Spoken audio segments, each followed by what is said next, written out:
Brianna was known for her $1,000,000 smile, her sparkling blue eyes, and her tremendous outgoing nature and compassion. Brianna's ability to connect with people from all walks of life became this tremendous part of her personality. Unfortunately, tragedy struck Brianna's life when she was really young.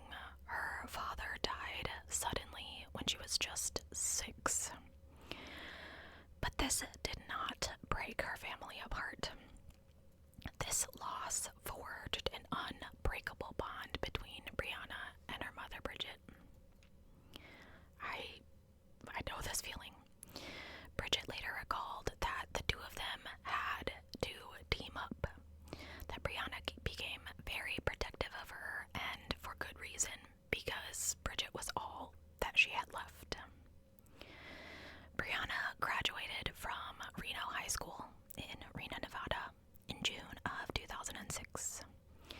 And she actually did this really cool study abroad program in Rome for a year. Her passion for travel and cultures of the world took her to so many of my dream destinations: Hawaii, New York, Mexico, Jamaica, Japan, Italy, Egypt, Hungary, Austria, and France. In January of 2008, the 19-year-old was a sophomore at Santa Barbara City College.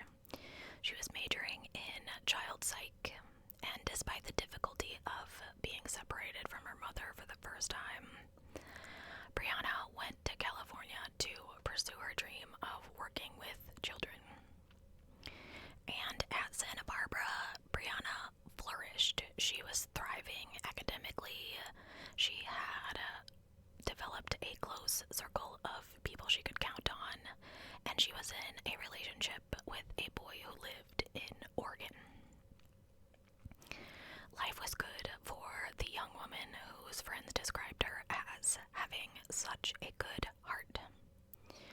She maintained practically constant contact with her mother through pictures and text messages, understanding that not only was their separation difficult for Brianna, but also for Bridget, who sometimes called Brianna immediately upon waking because she had these dreams that something was wrong with her daughter. The winter break of January 2008 promised to be especially exciting for Brianna. She was planning to attend the SWAT 72 snowboarding festival with her hometown friends. The perfect opportunity to reconnect with the friends that she didn't go to college with, while also enjoying some activities that she loved. She had meticulously planned this weekend, down to the fact that she gave her mother a detailed itinerary of the events that she planned to attend. This was apparently typical of Brianna's nature, always making sure that her mother knew where she was and what she was doing. So that brings us to Saturday, January 19th, 2008. And this weekend started like any other weekend for this group of friends ready to celebrate their winter break. Brianna had spent the afternoon catching up on laundry at her mom's house before they went to see the romantic comedy 27 Dresses together. Now, despite the fact that she had caught a cold and she wasn't feeling the greatest, Brianna was torn about whether or not to attend the planned concert for that evening. I don't know what band it was. I should have looked into that, but her mom could kind of sense her daughter's disappointment and encouraged her to go. She said, "You can be sick tomorrow. You really like this band." At 9 p.m., Brianna gave her mother a goodbye hug that would haunt Bridget forever. Brianna's evening proceeded as planned. She attended the concert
They were just steps away from the University of Nevada,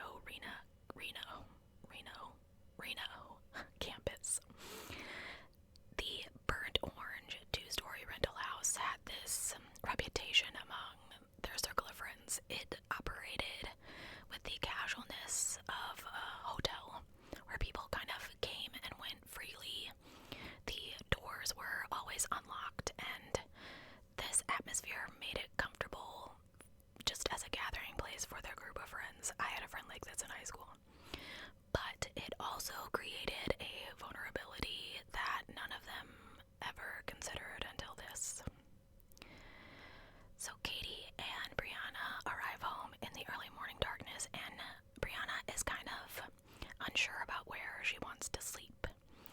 The night before, she and Katie had squeezed together in Katie's bed, and I don't know if that was uncomfortable. I don't know why Briana wasn't staying with her mom. I don't really know.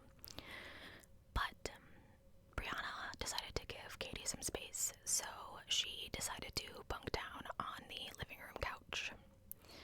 What she couldn't have known was that this act of thoughtfulness would put her directly in harm's way.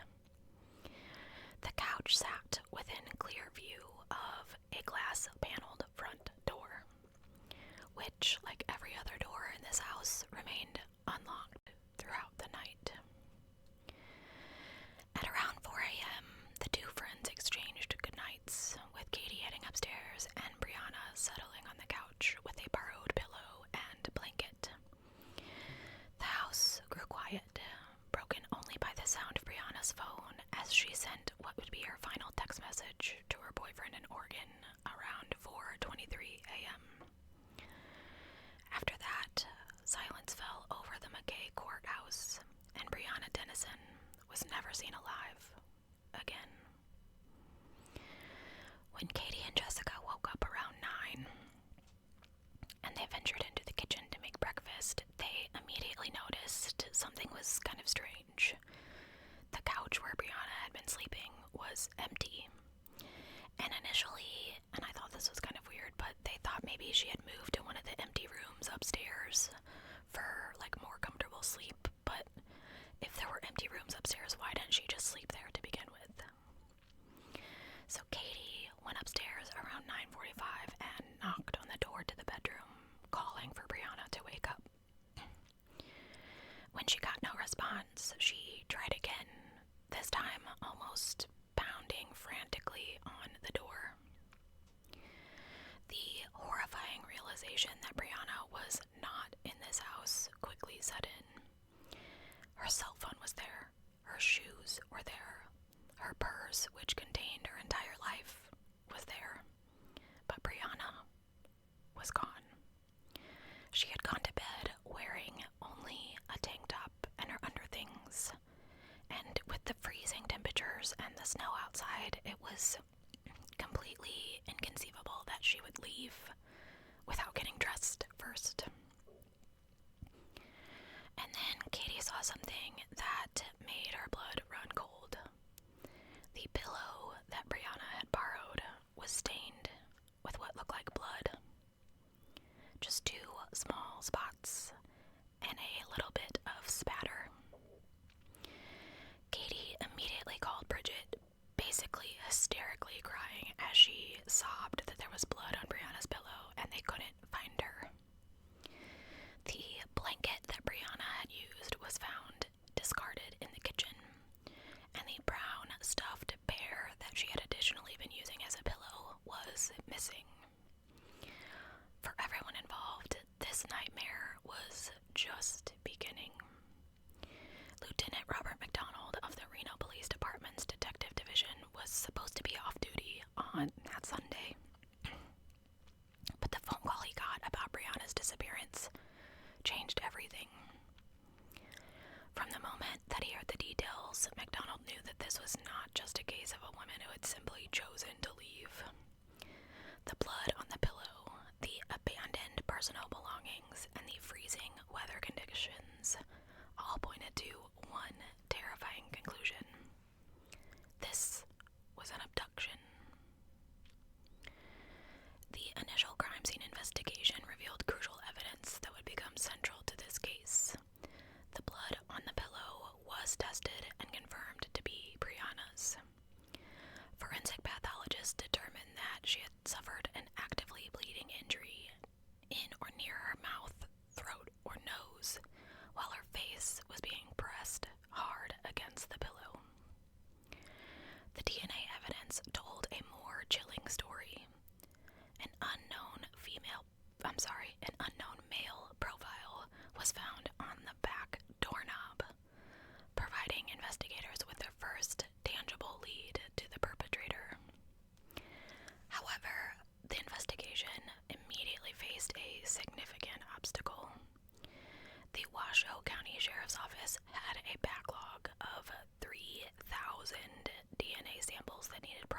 Despite this extraordinary effort, none of the existing samples matched the profile found at the crime scene.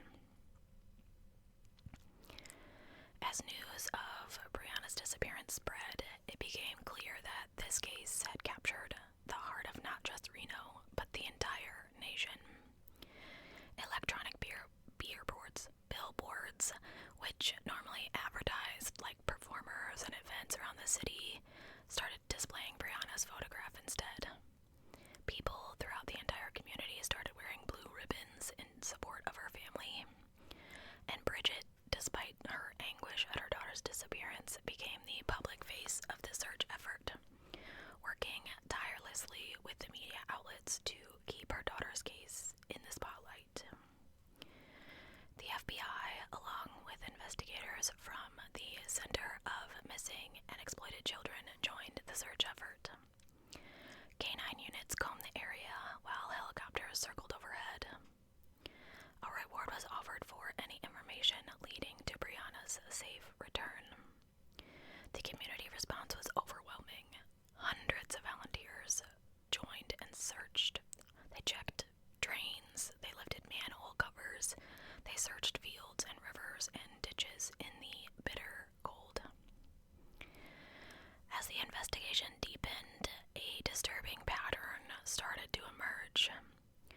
Detectives realized that the DNA evidence found on the doorknob matched two previous essay accounts that had occurred near the University of Nevada campus in late 2007. And remember, we're at early 2008. The first attack had occurred on November 13th, when a 21-year-old student was grabbed from behind in a parking lot and pushed to the ground. The attacker had fled when she started screaming, apparently dropping things as he ran. The second attack was even more violent. On December 16th, a 22-year-old exchange student was grabbed from behind outside of her house. She had her nose and mouth covered until she lost consciousness, and then she was essayed in the attacker's truck. This victim was able to provide crucial details about the perpetrator and his vehicle.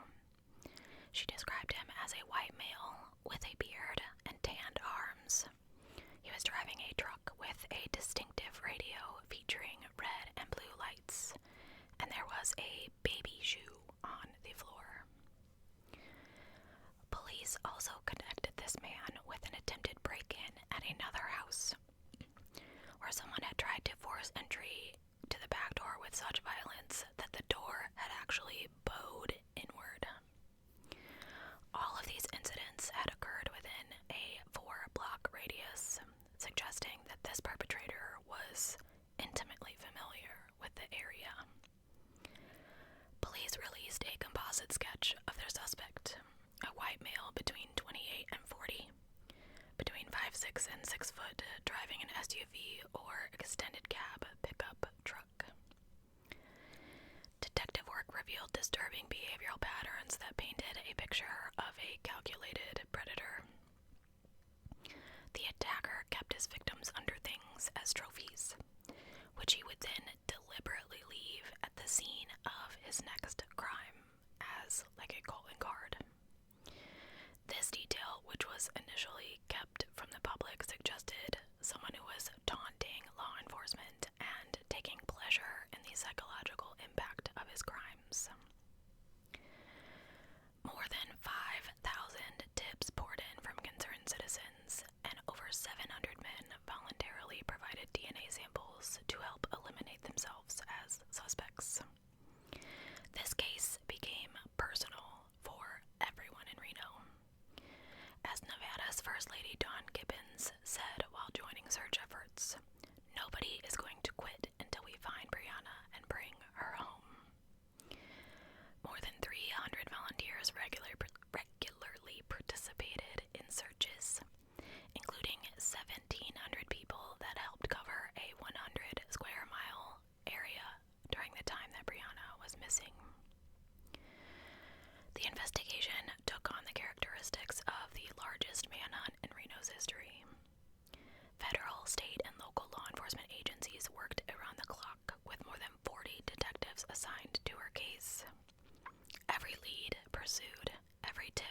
investigated, every possible avenue explored.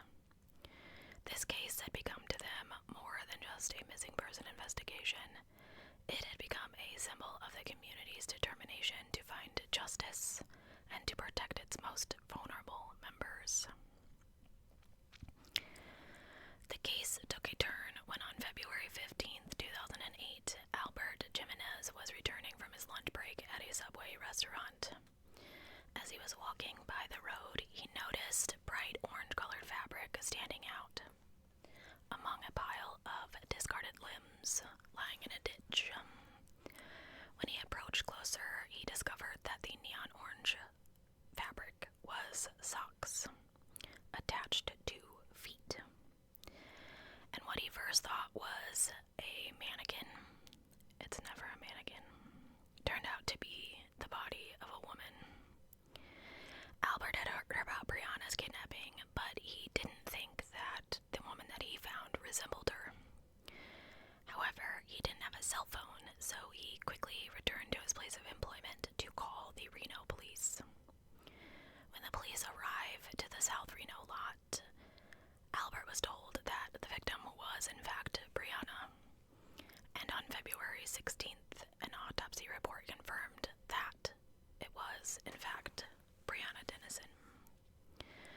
The breakthrough that would finally crack the case came from an unexpected source in November of 2008. A woman contacted the secret witness hotline with information about her friend's ex-boyfriend. The friend had confided in her that she had found women's underthings in her ex-boyfriend's truck during a move to Washington State, and his reaction when she questioned him about it was extremely suspicious and pretty disturbing. The man in question was 27-year-old James Michael Bila, a construction worker and former Marine who had been living in the Reno area since 2002. His background immediately raised red flags for investigators. He had once swung a weapon at a neighbor during a fight with an ex-girlfriend, and in another incident, broke a puppy's leg. He was arrested and he pled guilty to the weapon threat in 2003, but because the charge was a misdemeanor, no DNA sample was collected. A missed opportunity that might have later linked him to the 2007 crimes and spared Brianna's life. What investigators would later discover was chilling in its implication. This wasn't a random crime. He had been living in the Reno area since 2002, during a period on Gypsum Road, just a 5-minute drive from the McKay courthouse where Brianna had been sleeping. And even more disturbing, the house was only 500 feet from the apartment where he'd attacked his December victim. This proximity was not coincidental. It revealed a predator who had been methodically stalking the neighborhood, learning its rhythms and its vulnerabilities. His familiarity with the area ran even deeper. As a construction worker, Bila had worked on building projects right on the UNR campus, giving him intimate knowledge of the university environment where all of his victims had lived and studied. He knew the streets, the student housing patterns, the casual security, and for months he had been watching and learning and escalating his attacks within this small radius of horror. Perhaps most deserving of all was computer evidence would later reveal that Bila had become obsessed with following the news of his own crimes. After Brianna's disappearance, investigators found thousands of internet searches on his home computers, with terms like Brianna Denison, abduction, strangle, and underwear. What made Bila even more suspicious was his behavior following Brianna's disappearance. Shortly after her body was discovered in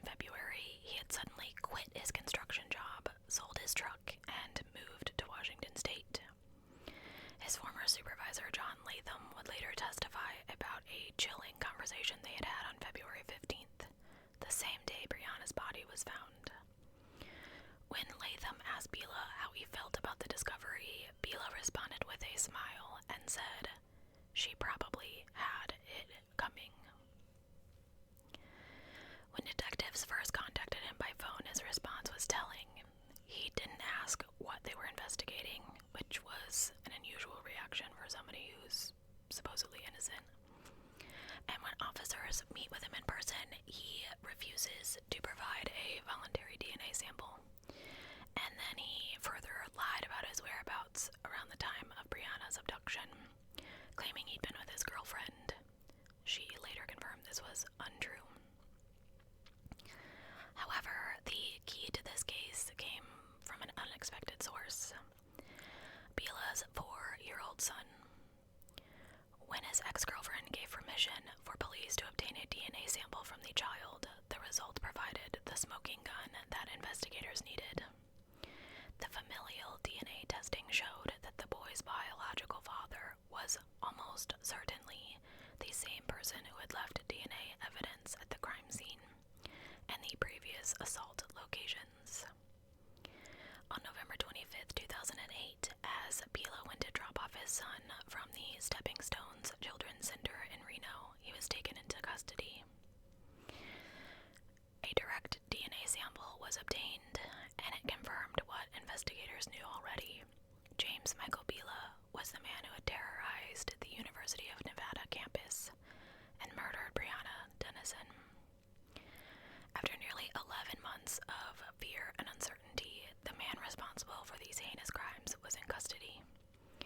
Bila was charged with murder, first-degree kidnapping, and SA in connection with Brianna's case, as well as additional charges related to the previous attacks. The trial, which began in May of 2010, was a harrowing affair that laid bare the full extent of this crazy, creepy guy's crimes. Prosecution, led by DA Elliot Sattler, presented overwhelming evidence that painted a picture of a calculating predator whose crimes had escalated from SA to murder. DNA evidence linked him to all of 3 crimes, while forensic evidence showed that gray fibers found on the victim's clothing matched the interior on his truck that he sold. Dr. Ellen Clark, the county medical examiner, provided chilling testimony about Brianna's death. She determined Brianna had been strangled, likely with one of the pairs of underwear found with her body, one of the trophies that he kept, and deliberately left. The surviving victims courageously took the stand to testify against their attacker. One woman who had been assaulted with a pew-pew, I hate saying that, but I can't say the other word, in a parking garage located next to the campus police station, positively identified James Michael Bila as her attacker. The November 2007 victim, despite not seeing his face during the assault, provided detailed descriptions of his truck that matched evidence collected by investigators. The defense team attempted to argue that the prosecution was putting together 3 separate attacks committed by different individuals, pointing to various methods that were used. However, the DNA evidence was overwhelming and irrefutable. Additionally, the prosecution demonstrated that the escalating pattern of violence was consistent with a single perpetrator becoming more confident and dangerous over time. After a grueling 3-week trial, the jury deliberated for 6 hours before returning their verdict on May 27th. On all counts, he was found guilty. The jury, composed of 7 women and 5 men, had heard enough evidence to convince them beyond reasonable doubt that Bila was responsible for these crimes. The penalty phase of the trial focused on whether or not he should receive life in prison or death. The defense presented mitigating evidence about his traumatic childhood, including testimony from siblings about growing up in this extremely abusive household where their father basically terrorized their family. They argued that his lack of significant criminal record and his status as a model prisoner should be considered as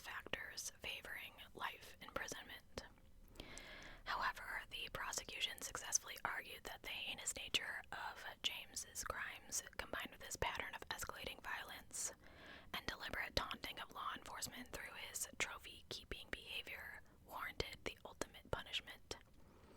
The jury was not swayed by the mitigating factors and sentenced him to death. The sentencing of James Bila marked the end of criminal proceedings, and it was far from the end of the story, though. For Bridget Denison, the verdict represented a measure of justice for her daughter, but it also marked the beginning of a new mission, ensuring that Brianna's death would lead to a meaningful change that could prevent similar tragedies in the future. The most significant and lasting impact of Brianna's case was the passage of Brianna's Law in 2013. This groundbreaking legislation, which Bridget Denison campaigned tirelessly to enact, requires anyone arrested for a felony charge in Nevada to provide DNA that is immediately processed and compared against the state's criminal database. Previously, DNA samples were only typically taken upon conviction, creating a dangerous gap in the system. This case also led to significant improvements in how law enforcement agencies handle DNA evidence and coordinate multi-jurisdictional investigations. The community's response in raising the $150,000 to process the DNA backlog demonstrated the critical importance of adequate funding for forensic laboratories, leading to ongoing improvements in processing times and capabilities. Beyond the legislative changes, Brianna's case had a profound impact on campus safety measures and community awareness. Universities across Nevada and beyond implemented new security protocols, emergency alert systems, and safety education programs. The case served as a stark reminder that violent predators often operate in areas where young people feel safe,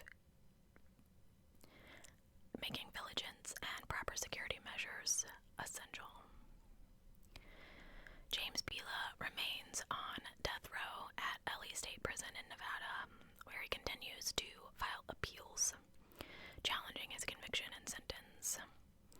The Nevada State Supreme Court has repeatedly rejected his appeals, upholding both the conviction and the sentence. In their rulings, the justices have noted that his crimes were of the class that warrants the imposition of death, acknowledging the heinous nature of his actions and the impact on the community.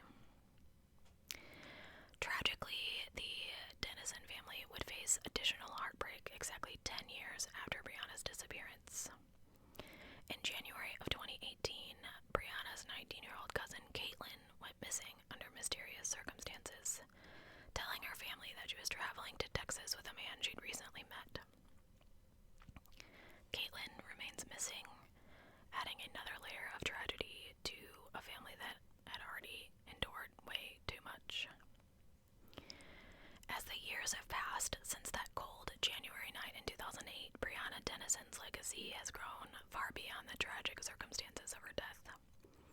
Her story has become a powerful catalyst for change, improving how Nevada and other states handle DNA evidence and the approach of investigations into violent crimes. The young woman who dreamed of working with children and was known for never missing a friend's birthday became a symbol for the importance of community solidarity and the pursuit of justice. This case that began with a mother's worst nightmare, discovering that your child had vanished without a trace, evolved into something larger than anyone could have ever foreseen.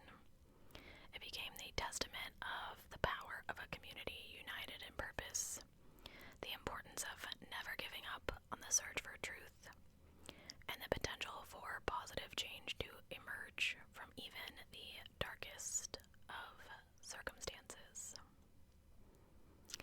So let's talk about this a little bit. Oh look, my camera froze again. How nice. I'm so sick of this thing, let me tell you.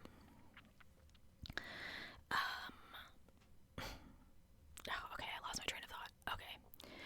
This case scared the crap out of me because this man came into this house. Yes, okay, the door was unlocked. Fine.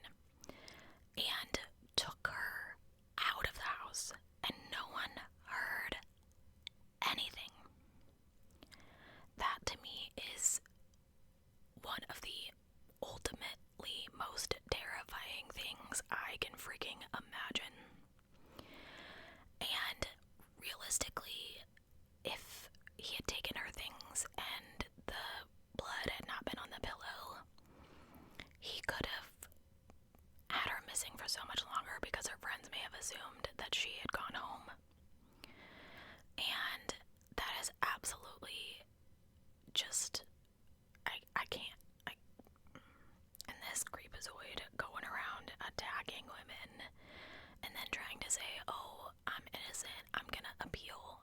No, dude. I'm not saying that he took her with the intention of unaliving her, but clearly something happened and you did. I understand that you let your other victims go, but you didn't let Brianna go, and I think if you take one, you owe one. I'm really kind of an eye for an eye kind of person. I think I've said that here on the channel before, and I know not everyone agrees with me about that, and that's totally okay. But I think that if you do something that terrible to someone, that exact thing should be done to you.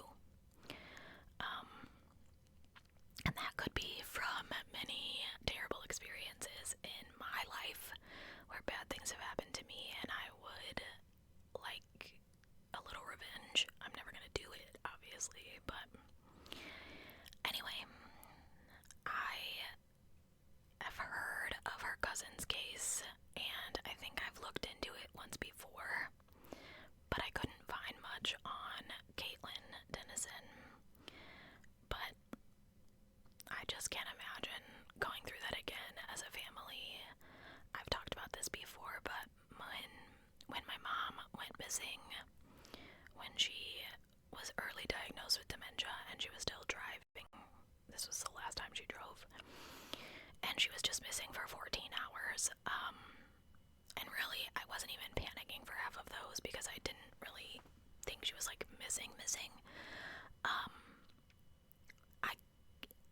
When it got dark, I really started to panic because I was like, where is she? Is she okay? Is she hungry? Is she cold? Is she on the side of the road?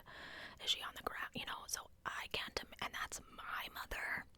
That's not coming from being a mother and it being your child, because I know that that is a completely different type of bond. And I can't imagine your child going missing and never finding them, or, like in this case, she was abducted and hurt and murdered, and then having to sit there and listen to all of the hideous, horrible, terrible crimes that this man committed that the police didn't catch because they had never taken his DNA for prior things, and they just hadn't caught the guy yet, and because of that, they left him out long enough to hurt your daughter. I don't know. To me, that's just one of the most horrible, horrifying, I was trying to smoosh them together, things that